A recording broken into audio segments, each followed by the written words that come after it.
السلام عليكم ورحمة الله وبركاته. مقعيق عبد الله محمود جامع. ما أنت وحين قال لنا عوان كانوا كسابسن يهي فايدوين كودن وكهلو شركتها واوين مالك الشنية. وحين كبلابنا وكرر فرصتها الشغلة waxaa kordhaya fursadaha shaqo ee wadanka ka jira marka sidee buu u kordhaya weeysaasho wuxuu u kordhayaa maadaama shirkadan cusub ee maalgashi ku sameysay wadan waxay u baahan tahay oo laga maarmaana in ay hesho shaqaale marka shaqaalaha wadanka shaqeynaya khasab waa in boqolkiiba 80 uu noqdaa waxa weeye dadka u dhashay wadanka ee shirkadu maalgashatay taasina waa fursad weyn oo u soo korodhay wadankaas iyo shacabkeeda waxaan wada ognahay markii wadan la fiirinayo dhaqaalihiisa in waxyaalaha ugu sareeyo la fiiriyo ugu horeeyo la fiiriyo inay ka mid tahay shaqo la'aanta wadanka ka jira hadii shaqo la'aantu ay aad u sareyso inay hooseyso marka wadanka responsibility-giisa koowaad iyo waajibaadkiisa koowaad waxa weeye inay shaqo la'aanta hoos ugu dhigaan marka sida la ajligeed fursad bay wadanka u tahay iyo dadkeeda sidoo kale tan labaad waxa weeye waa xiriirta aqoon iyo tababaro tan waxa weeye waxaan wada ogsoonahay kulligeen in goortii shirkad ay qaadanayso shaqaalayaal cusub kadib markii ay qaadato waxay u fudisaa shaqaalaheeda cusub tababar iyo aqoon dheeraad ah si ay waxa weeye shaqadoodii ugu qabsadaan si habsimo socod leh sidoo kale waxa jira faa'iidada kale ay ka faa'iidaaneen waxa weeye wadani waxa kamid ah horumarka dhanka cilmi baarista iyo tiknoolajiyada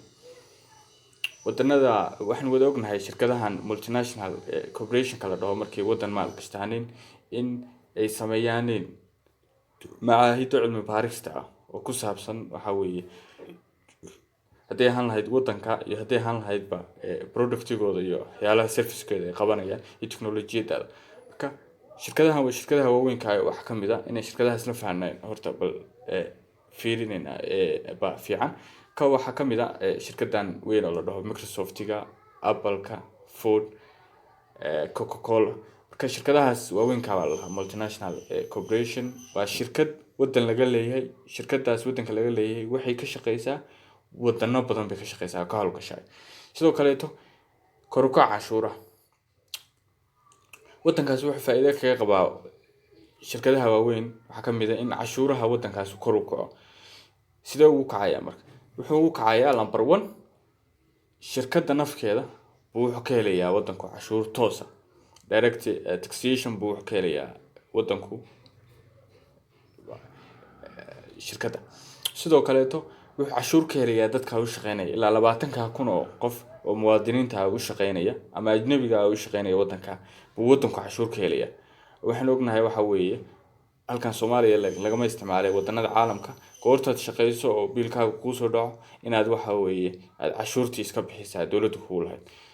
sidoo kale waxa dawladdu ka faa'iideysaa waxa weeye dakhliga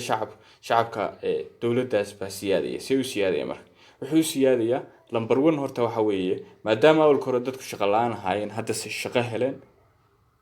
waxa weeye dadka dakhligoodii waa siyaadaya sidoo kale maadaama dawladdii waxa weeye cashuur badan heshay oo waxa weeye dakhli badan soo galay waxay sameynaysaa projectiyada shaqaale u baahan yahay sida la ajligeed iyana waxa weeye dadkaas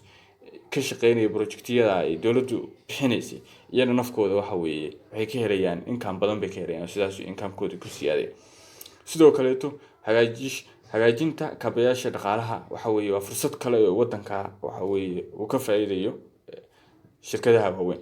oo waxaan wada ognahay hadii product uu soo saarayo shirkadu in ay wada gaarsiin doonto waxa weeye gobolada wadanka oo dhan marka waxa khasaba inay waxa weeye improvement ku sameyso kaabayaasha dhaqaalaha wadanka waxa weeye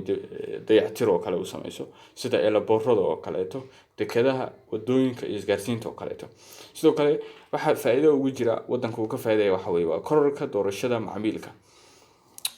waxaan wada ognahay hadii waxa weeye hal shirkad ay suuqa awalka hore product-ka ka saaraysay in waxa weeye macaamilku ku khasbanaa awalka hore inuu halka product iibsado hadda hadii shirkad kale ay ku soo biiday waxa weeye waa alternative-ka iyo choice-ka waxa weeye macaamilka waa kor u kacaya iyo doorashadiisa marka sidaa la ajligeed iyana waxa weeye waa faa'iido kale oo macaamiisha waddanka usoo korodhay. Sidoo kale hoos u dhaca qiimaha alaabta suuqa, waxaa hoos u dhacaya qiimaha alaabta suuqa. See ugu dhacaya marka qiimaha suuqa? Waxaynu ognahay haddii hal shirkad ama shirkado yar ee suuqa ku jira alaabta soo saaraan in waxa weeye kartan badan jirin, si la ajligeena qiimuhu waxa weeye aanu badana ama isbedelin ama kor u sii socdo. Marka hadda se waxa timaada shirkad weyn oo waxa weeye kula kartamaysa qiimihii shirkadihii kale oo service-ka ama product-ka bixinaya. Marka iyagoo marka kartanka ka dhaxaya waa wuxuu sababayaa oo mid kastana uu kartamaya macaamilkiisa kusoo jiito alaab qiimo yar oo tayo leh. Marka faa'iidadaasna waxa weeye waa faa'iido kale oo waxa weeye u soo hoyatay waddanka iyo waxa weeye dadka citizen-ka. Waxaan filayaa inaad aad u fahanteen. Aad baan mahadsantihiin walaalayaal.